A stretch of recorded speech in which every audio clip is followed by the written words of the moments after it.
I was just tightening a loose fence board on my own land when she walked up, pointed at the grass under my boots, and said, What are you talking about? "Half of this property belongs to the HOA now. You only own this side." I thought she was joking, belongs to the HOA. but no, she wasn't. She had a clipboard in her hand, telling you, like she this was is my delivering a property. royal decree. She claimed my 4-acre No, this is property, my land. the one my grandfather bought You with signed cash in this, so you must 1973, comply. was now under HOA control. What And then exactly she are you demanded I talking pay about? for a land survey to prove I wasn't trespassing on my own property. down. I should have known right then. Don't have a choice. This wasn't some random misunderstanding. It was something planned. And that was just the beginning. Her name was Karen Halbrook, and she wasn't just some HOA president. She was a power-hungry tyrant in a cheap blazer, with an ego as inflated as her sunglasses. The second she walked onto my property that morning, I could feel it. This wasn't a simple complaint or some harmless rules enforcement. No, Karen was here to take control. She moved like she owned the whole neighborhood, clipboard in hand, walking the line between authority and delusion. The way she spoke, condescending, like everything she said was an order, made it clear. She wasn't just pushing for compliance, she was demanding it. "You'll need to get this land surveyed," she said, her voice dripping with that fake politeness people use when they're trying to mask the power trip behind their words. And the worst part? I wasn't the only one she targeted. Karen wasn't just after my land. She had her sights set on all of Ridgewood Estates, and she wasn't going to stop until she had every inch of it. I've lived on this land my whole life. It's the place my grandfather, a no-nonsense man who valued his peace, bought back in 1973 with cash. He didn't need a mortgage, just a handshake and a couple of signatures. He loved this place, the wide open space, the way the wind would sweep across the fields at dawn. He left me everything, this house, these 4 acres, and I swore to myself I'd protect it the same way he had. My daily routine was simple. I'd wake up early, grab a cup of coffee, and tend to the land. A little work on the fence here, a quick repair on the barn there. The quiet was enough for me, just the rustling of the trees, the sound of the creek flowing, and the occasional chatter of birds in the distance. Life wasn't complicated. It was just me and my property, a legacy passed down from one generation to the next. But then came the day Karen showed up. It wasn't the first time I'd had issues with neighbors, or even with the occasional overzealous HOA member. But this felt different. Her tone, the way she held her clipboard like it was a weapon, there was something about her that told me this wasn't a one-off. This wasn't just some isolated disagreement. Something had changed in the neighborhood, and Karen, with her smug smile, was at the center of it. The first cracks in my piece started small. A few odd markings on my trees. A flag by the driveway. Things that seemed insignificant at the time, but as the days passed, it was clear. Someone was watching. The unease settled in, and I couldn't shake the feeling that Karen wasn't just enforcing rules. She was plotting something. And when Rick, the old neighbor who'd lived here longer than I had, warned me about her, I knew I was right. "She's not just your typical HOA president," Rick had said, shaking his head. "She's the kind who makes her own rules. Watch your back." I couldn't have known how right he was, or how far Karen was willing to go to get what she wanted. But the worst was still to come. It started small, the kind of oddities you might shrug off if you weren't already on edge. One morning, I stepped outside to find orange spray-painted dots on 2 of my trees. Perfect, precise circles. Not the kind of markings utility companies use, but something more deliberate.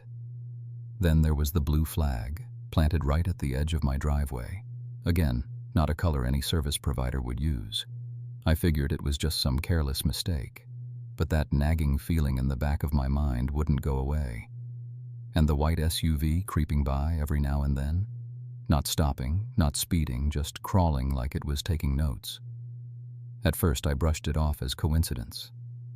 But when it happened again the next day, and the next, I knew someone was watching. Someone had a plan, and it wasn't just to enforce HOA rules. 3 days later, I caught my first real sign that something wasn't right. I was out by the barn, fixing a latch on the gate, when I noticed a car parked at the end of my driveway. I didn't recognize it, so I walked over to take a look. That's when I saw the 2 men, both in polos, khakis, and carrying clipboards, walking up to my property line like they owned the place. Before I could say anything, Karen stepped out of the car, the same smug smile on her face. "We're conducting a boundary reassessment," she told me, flipping open her folder like it was a legal decree. I froze. "I told you before, I'm not part of your HOA, I said, crossing my arms. Karen didn't even flinch. "Oh, but you are," she said, as if she had the final word. I wasn't going to play her game.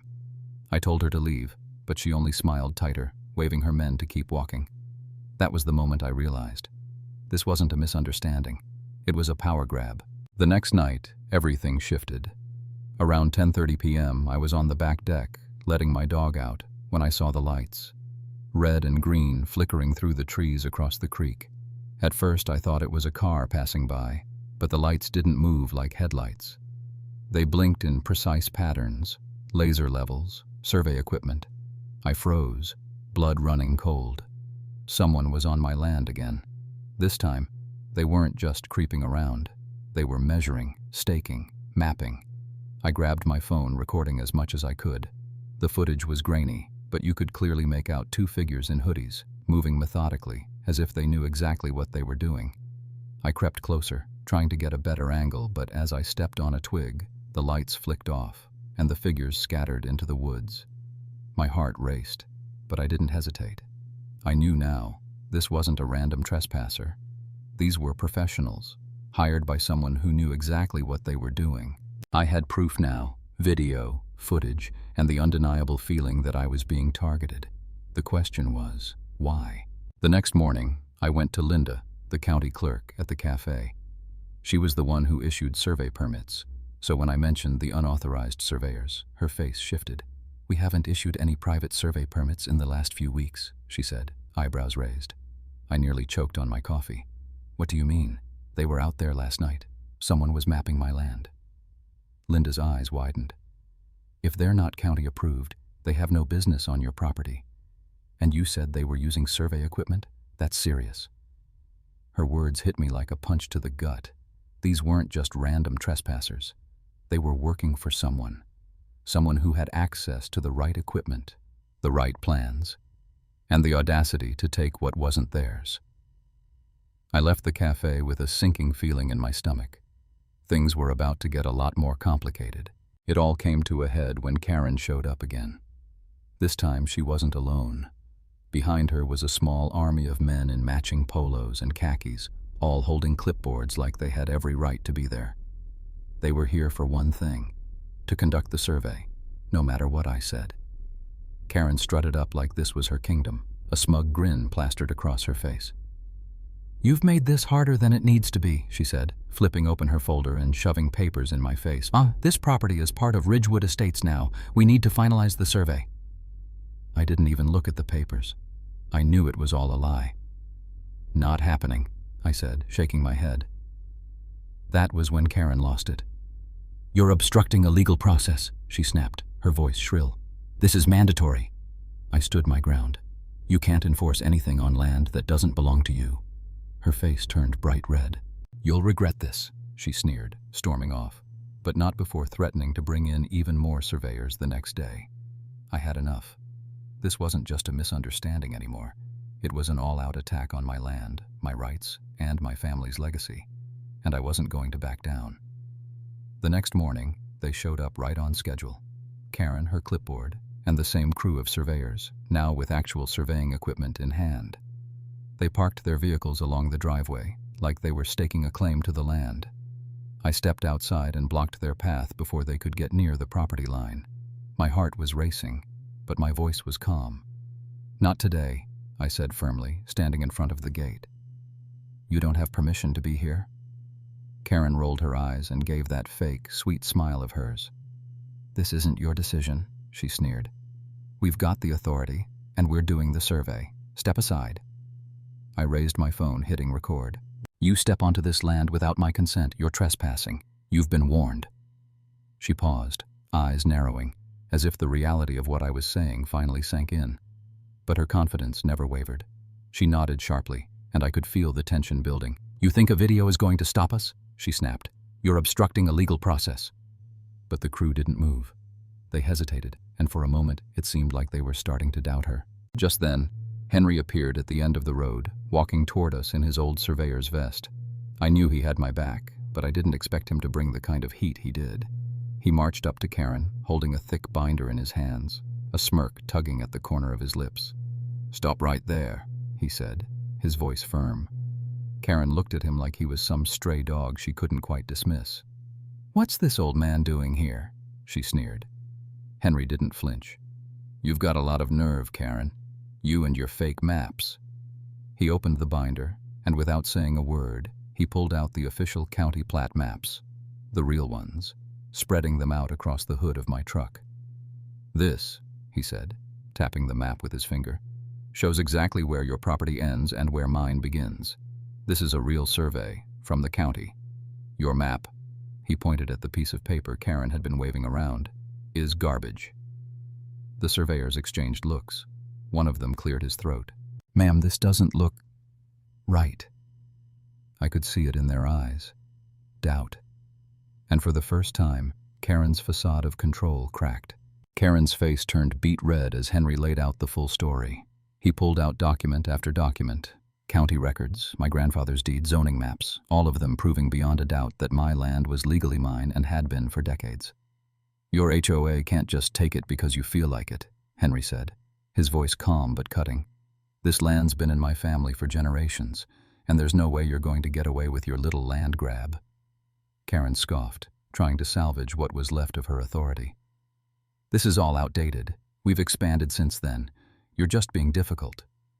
Henry shook his head, flipping open another page in his binder. "Funny," he said with a smile, "but the county doesn't see it that way. They've got all the same records, and they're not going to side with you just because you think you can bully people." That's when the rest of the HOA board members, who had been standing in the background, started shifting uncomfortably. Some of them wouldn't even look Karen in the eye. The jig was up. Her control was slipping. As the full scope of her lies and manipulation sank in, Karen went from angry to desperate. She slammed her palms onto the table, but the words didn't come out the way she intended. Her voice cracked. "You don't know what you're doing. You think you've won?" "I already have," I said calmly. Henry smirked. "You should have read the fine print, Karen." The neighbors, watching in disbelief, began to murmur among themselves. They were seeing the truth. And Karen? She was losing everything, fast. The dust settled slowly. The tension in the air was palpable, but as the minutes ticked by, I could feel the weight lifting off my shoulders. Karen was out of the picture, and Ridgewood Estates was finally free from her reign of terror. The neighbors who had been too scared to speak up before were now openly talking, their voices filled with relief. Frank, a neighbor who'd lived in the community for nearly 20 years, gave me a firm handshake. "You did what none of us could," he said. His voice was low, but it carried a weight of gratitude. Mia, who lived down the road, offered a warm smile as she approached. "We're all behind you now," she said, her words simple but powerful. "No one wants that kind of leadership here." The quiet I'd once cherished had returned to my property. It wasn't just the wind through the trees or the trickle of the creek anymore. It was the feeling of peace, the kind of peace that comes from standing your ground and watching the truth come out. Even my dog, usually a ball of energy, seemed to sense the calm as he lay by my feet, content. As the days passed, Karen's fall from grace was swift. The county launched an investigation into her fraudulent activities, and it wasn't long before they had enough evidence to press charges. Fraud, trespassing, forging legal documents, and attempting to seize land she had no right to. She was looking at a serious criminal case. Patricia, one of the few board members who'd stood by Karen at the start, reached out to me. She was visibly shaken. "We're going to cancel every false fine she issued," she said, her voice softer now. "And we're voting to remove her completely from the board. It's time to rebuild." The entire HOA board voted unanimously to dissolve the previous leadership structure. There would be no more rogue decisions, no more retroactive annexations, and certainly no more unsubstantiated claims. The residents voted on a new board, one that promised fairness, transparency, and accountability. Karen's vision for Ridgewood Estates had collapsed, leaving only truth and justice in its wake. The best part? The money she'd illegally fined residents was returned, and all of Karen's bogus complaints were wiped from the records. Ridgewood Estates had a fresh start, and I had my land and my peace back. Weeks later, as I sat on my porch, sipping coffee and watching the sun rise over the trees, I received a final piece of good news. The county had confirmed that Karen's fraudulent legal notices, the ones threatening property seizure and liens, had been completely dismissed.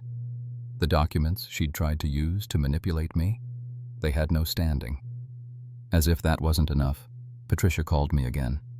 She offered me a check from the HOA, restitution for the false claims and emotional toll Karen's actions had caused. "We're sorry for everything," Patricia said. "We just want to make it right." But it wasn't the money that mattered to me. It was the feeling of justice being served. Watching Karen's empire crumble under the weight of her own lies, watching the community come together, and seeing the power of standing firm. It was more than I ever expected. I had the deed, I had the proof, and more importantly, I had the truth. The one thing Karen could never steal. As I stood up to go inside, I took one last look around. The land was quiet again, the way it always had been. But this time it felt even more mine.